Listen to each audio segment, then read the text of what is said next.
L'arrivée du printemps transforme mes champs de céréales en une belle étendue verte qui ondule sous le vent. Toutefois, je reste vigilant, car c'est à ce moment-là que les maladies peuvent causer des dégâts à mes cultures. Le premier traitement fongicide protège les feuilles les plus basses, quand les maladies, comme la rouille ou la septoriose, arrivent très précocement.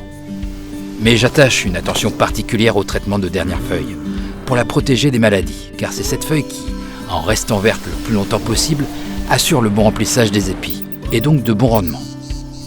Pour cela, j'utilise des fongicides systémiques, et je m'assure de leur efficacité maximale, en y associant un adjuvant que j'utilisais jusqu'alors avec mes herbicides, la formulation Intec.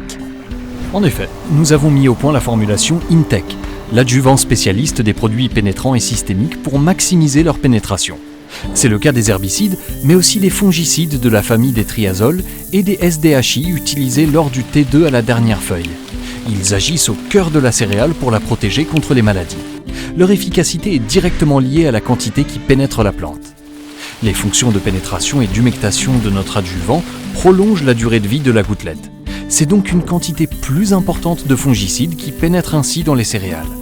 Depuis 3 ans, la formulation Intec améliore l'efficacité des fongicides de plus 6% dans les essais. La meilleure protection de la dernière feuille assure une récolte supérieure de 2 quintaux par hectare en moyenne. Depuis que j'ajoute les adjuvants de la formulation Intec à mes fongicides blé à la dernière feuille, j'ai réussi non seulement à améliorer l'efficacité de ma protection et mes rendements, mais en prime, je réduis les pertes de pulvérisation comme la dérive. C'est une véritable récompense pour tous les efforts que j'ai déployés pour épargner mes cultures des maladies.